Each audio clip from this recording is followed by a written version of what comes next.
Welcome to VMware vDefend Security for VCF 5.x. This is the Context-Aware and Identity Firewall module. My name is Chris McCain. I am a director at VMware by Broadcom, and I work specifically in the Application Networking and Security division. Let's first begin talking about Context-Aware Firewall. The Layer 7 application identity feature of VMware vDefend is a way to strengthen the security policies that you build. In previous modules, we talked about tags and groups. We also showcased how to build rules as part of policies. And now we'll take a look at how port-independent enforcement on the distributed firewall can make those rules even better. Characteristics of the L7 App ID, they use built-in app IDs for common infrastructure and enterprise apps. It leverages a deep packet inspection engine with app ID signatures. There is protocol version support for TLS and CIFS, Cipher Suite support for TLS. They are used in the rules via context profiles, and there are certain app IDs that require the use of ALGs. So on this slide, let's look at a particular example where we're going to leverage, there we go, leverage the deeper packet inspection. So we might have some layer 4 distributed firewall rules across different portions of our app. So something running in the DMZ, something running in production, maybe internal as part of the app, and then a backend database. We start off, we have some rules that might allow HTTPS, allow HTTP, and allowing MySQL to allow the communication that's required by this app. We have a TLS version coming in to our virtual machine running in the DMZ. And we go ahead and we allow that TLS version 1.2. And then from the DMZ VM into the app version or the app component running Drupal, we're allowing HTTP on TCP port 80. And then finally from the Drupal VM into MySQL, we're allowing TCP 3306. Now, in the event that an attacker is able to get into the infrastructure and try and communicate into this application architecture, they might be able to jump into a sort of man-in-the-middle attack here, where the attack leverages weaknesses in the communication. So now the attacker is trying to submit malicious actions against our application, but we have app ID that is requiring a specific version of TLS. So it's not just an open port and protocol. It's an open port and protocol, but requiring a TLS version 1.2 or TLS version 1.3. And then we have our app IDs for HTTP traffic and our app IDs for MySQL traffic.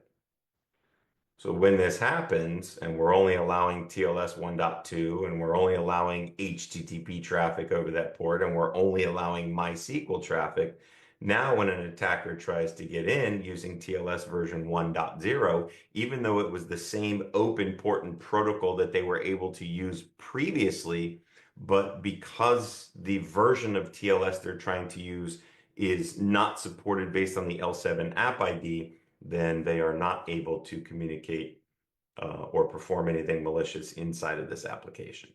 So this example is just a quick way of showing how the open ports and protocols are great for locking things down that you don't want, but if there's still communication that's required, now we take that a step further and we're actually looking at that communication to make sure it's the right version or the right type of communication. So no dice for this attacker. If we look at the packet flow, so packet flows into our DFW filter, And then in the DFW kernel module, we have context tables, flow tables, rule tables, and address sets. So we're going to check our rule table. We're going to check our flow table. We can send the packet to the DPI engine, right? The Deep Packet Inspection Engine. If it's okay, then we go ahead and allow that traffic, and we'll just continue to check to make sure that things follow the appropriate L7 app IDs. We've got traffic that we can pass that will look at the context table and the flow table then to determine if it should pass, look at the rule table, and if so, then we will continue to allow the traffic. And then as continuous flows go, we continue to check the flow table to make sure that all the information for that particular flow is still the same, and we allow the traffic to continue. So the Layer 7 App ID, the UI workflow for the context profiles, and looking at, from the user interface perspective. So it defines the Layer 7 context-aware attributes. This can be done in the distributed firewall or gateway firewall running on a T1. We have App ID, URL category for the gateway firewall only, as well as domain name attributes. Sub-attributes like TLS version and Cipher Suite are configurable for selected app IDs. We have the ability to do multiple attributes being specified inside of a single profile. And then finally, sub-attributes are cleared when multiple app ID attributes are used in a single profile. So in the example we see here, we're adding a new context profile, happens to be for Office 365.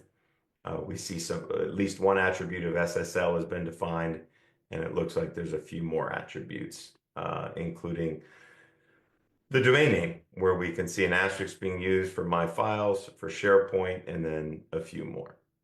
So really getting granular in the way that we look at the traffic to determine if this is legitimate traffic.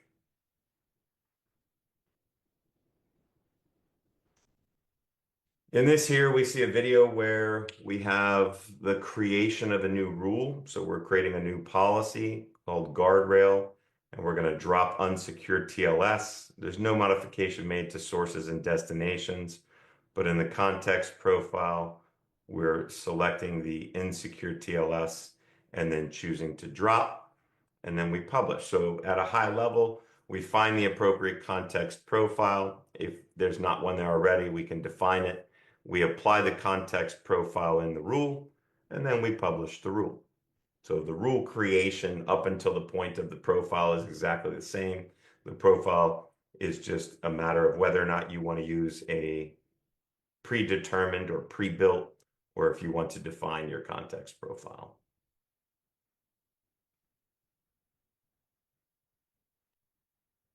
All right, so building the context profile from the inventory context profiles, you provide a name. You can then set your attributes, so app ID and or domain name, and then set your sub attributes like for SSL and CIFS. Click add, click apply, and save the new profile. So we can see that in the video here that we are creating a profile for TLS and defining the values of the TLS version as sub-attributes. And then also the ability to see the Cipher Suite there, the ability to put in a domain name, and save. And we have our new context profile.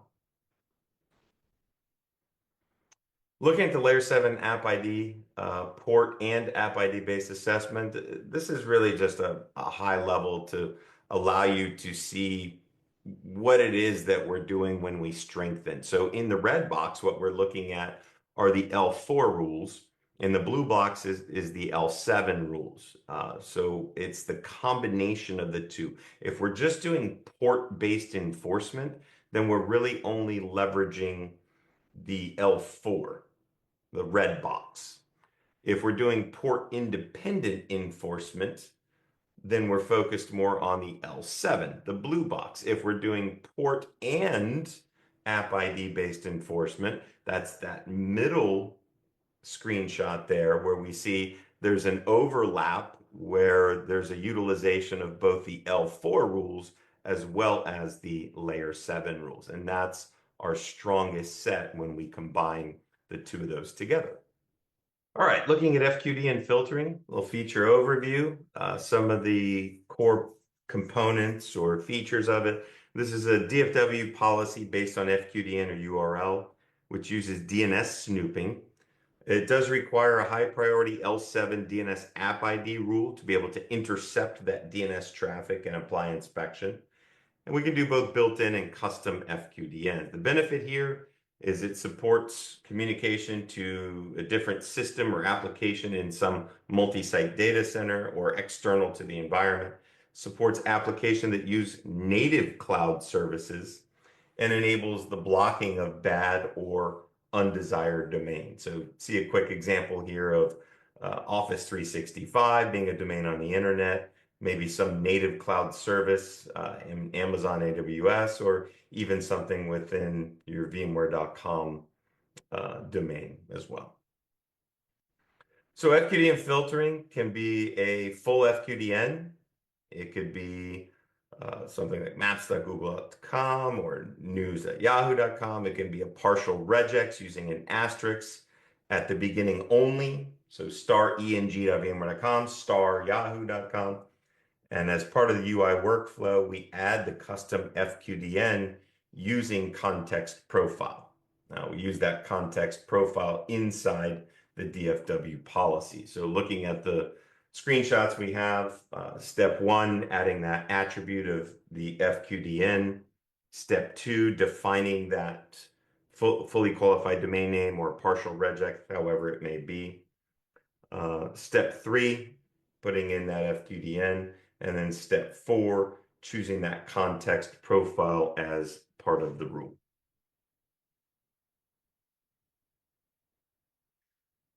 Now, when it's time to enforce, if we follow through the flow of traffic here, step 1, the DNS request is made for, let's say, Office 365, comes from some client VM. The DNS request matches the L7 DNS rule. DNS request is then punted to the deep packet inspection engine and released to the destination. The DNS response matches the connection table entry and is punted to the deep packet inspection. The VDPI extracts the IP address and the FQDN from the DNS response. The VDPI programs the IP or FQDN cache into the data plane with a time to live from the response or a TTL defined in the DNS security profile. And when a new DNS request or response is seen, the TTL is refreshed and new IP addresses are added to the cache.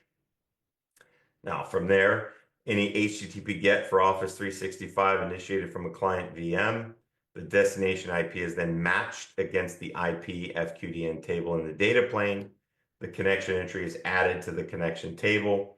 The packet is then sent to the destination, and all subsequent packets for this flow are evaluated based on the connection table. So we're not constantly having to evolve if the flow is just continuing to communicate.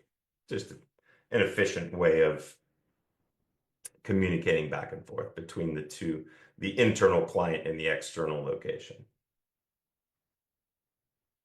So in the DNS security profile, here's the steps. We create the DNS security profile, settings, security profiles, DNS. We name the profile, configure the TTL, the time to live, which should match or be higher than the TTL used by the clients. The configurable values go from 0 to 0 and 3600 to 86.4. We set the applied to for the appropriate groups, and then optionally configure precedence. So effective precedence will be displayed for each individual group.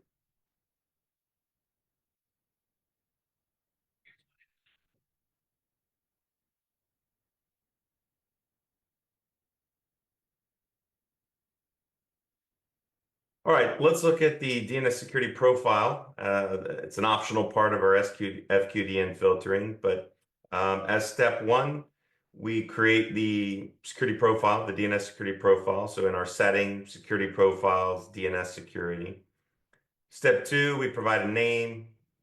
Step 3, we give the TTL value, which should match or be higher than the TTL used by the clients. So we can set this as 0 or between 3,600 and 864,000. We then determine the applied to for the appropriate groups, and then we can set precedence if we want precedence for the group profiles.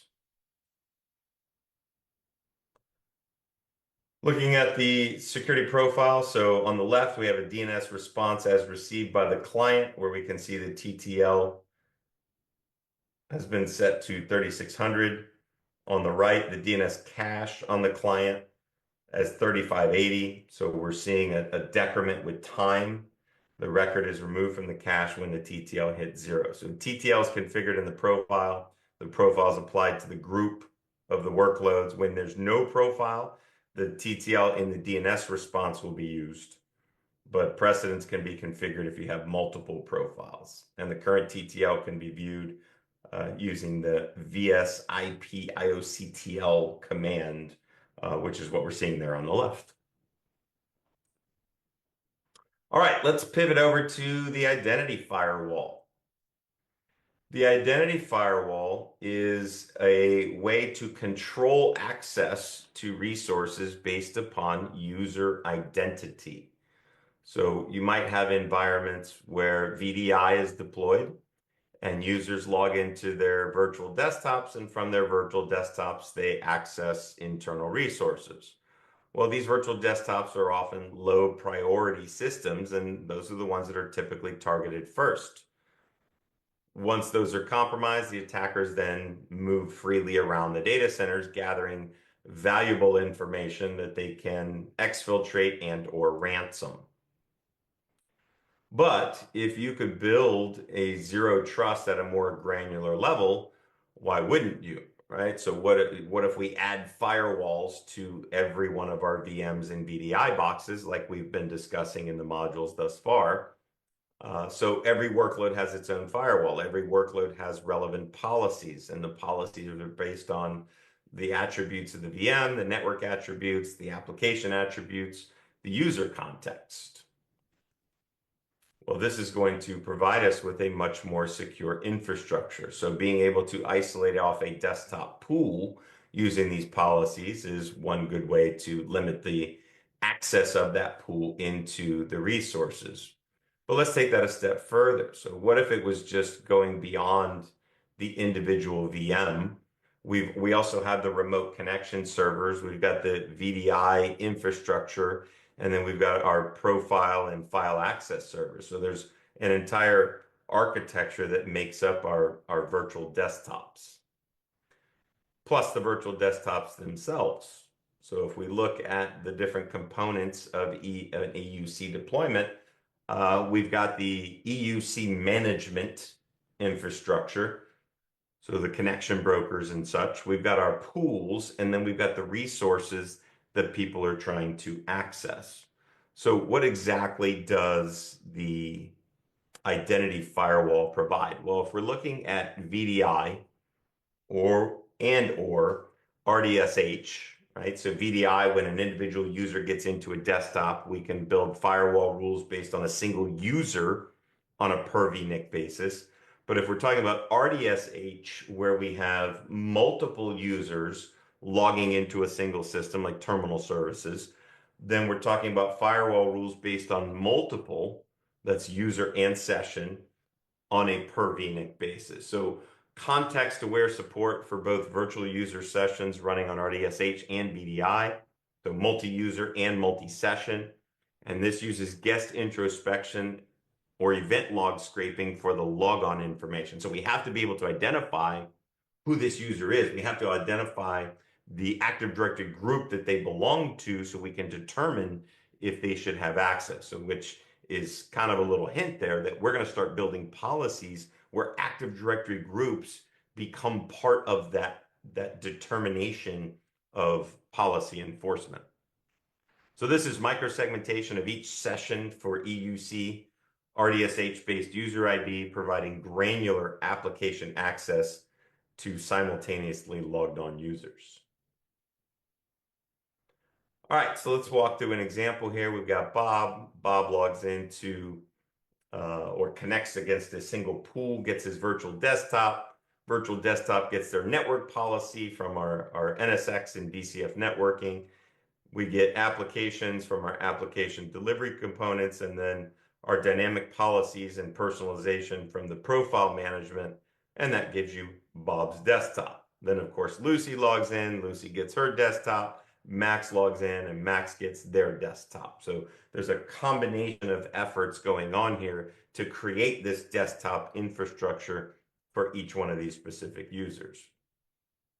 Well, now we can add to those components and throw into the mix the ability to control access to resources based on who that person is, more specifically, what group they belong to. So let's hit some requirements first. Our requirements for AD, the VMware tools, and the guest OSs.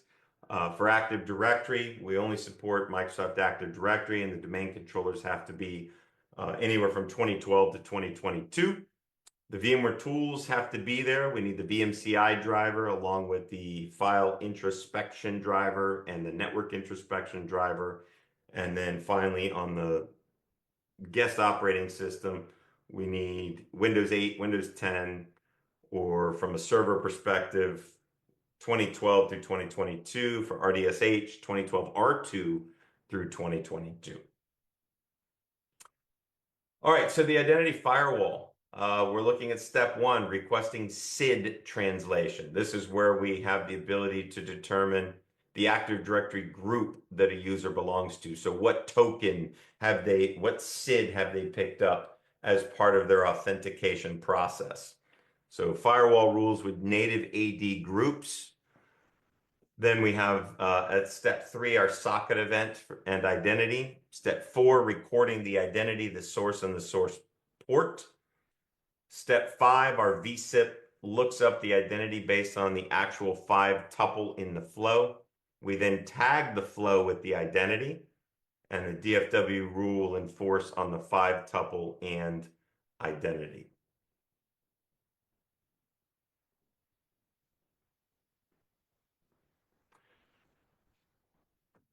Now, user logs on to a VM. Step one, we start our network connection. Our thin agent detects the connection. The thin agent gathers connection identity and sends to the context engine. Send both the connection and identity information to DFW for enforcement. We send the login event to the MP if first connection, and the identity firewall tracks login information to produce runtime data for the display. So this is our enforcement workflow for identity firewall. Granular control of IDFW. We have cluster and standalone or multi vCenter. Should only be enabled on VDI or RDSH clusters. And the AD group-based rules should only be applied to the VDI and RDSH clusters that are sources. So here's a look at our general firewall settings. We can see for identity firewall, you see our cluster names there and the ability to enable and disable at the cluster level. So here's an example. We have a user. We allow a user in Active Directory group to communicate with a web app over HTTPS, but we want to block any other communications from VDI or RDSH to that particular web app. So this scenario is covering both VDI and RDSH, but VDI as the source is just what we're using in the example. All right, so here's our high level. User logs in from their VDI desktop. We want them to be able to get to an app, and we want to use DFW to control this. So here we go. IDFW user context is only processed at the source. The source does not share the user context with the destination. However, the destination still needs to know or needs to allow the inbound traffic from the source, regardless of the user context. Otherwise, traffic would be dropped by the block rule. This outcome is achieved using the applied to. So the applied to is very important in the identity firewall. Not that it's not important otherwise, right? We talked about how applied to makes things super efficient because it limits the number of rules that apply to objects. What you get is rule processing at the source and at the destination separately, as shown by the green checks. So we'll walk through this here, right? If we look at our rules, we've got our first one that says if it's an AD group 1, that's our Active Directory group, and it's going to the web app group and it's HTTPS, we have our applied to, then we're going to allow. So the source in this rule is an Active Directory group. Then we've got our block all rule that says if the source is any going to the web, then we're going to block it. So those are rules 1 and 2.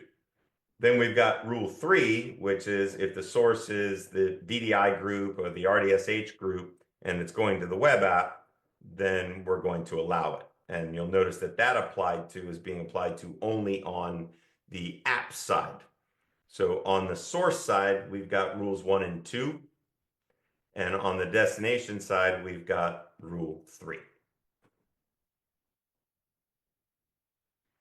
So what happens here, right? In rule 1 allows that user and AD group to communicate with the web server or HTTPS. Rule 2 is to block, and rule 3 is to allow the VDI. Now, why is it that the DFW can't be used in the applied to? So let's just talk about that real quick, right? So we changed the rules here. We see that rules 1, 2, and 3 are on the source side, and rules 1, 2, and 3 are on the destination side. So if that's the case, then what happens is if HTTPS traffic is initiated at the source, the traffic, HTTPS traffic by the user in the group would be processed based on rule 1.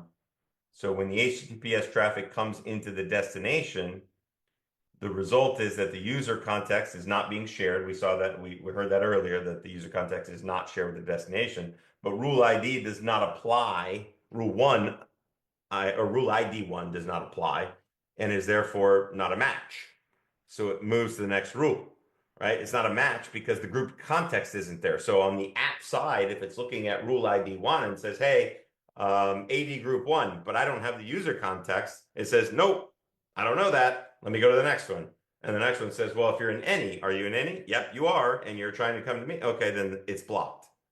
So that's why it's important that we use the applied to field appropriately. So what's really happening in the data plane here? Users are logging in to their machines in the VDI or RDSH groups. They may be in AD group 1, they may not be. These users generate the HTTPS traffic. If a user is part of AD group 1 and logged in, then we process rule ID 1 at the source. The result, the traffic is passed. If the machine attempting to communicate to the web app is VDI RDSH and it's HTTPS, then we hit rule ID 3. So 1 on the source side, 3 on the destination side, and boom, the traffic is allowed. So if we hit rule ID 2, then that, which basically means that the user is not a member of AD group 1, then traffic has been denied. All right, so that wraps up our context aware and identity firewall module. Thank you. We will see you in the next one.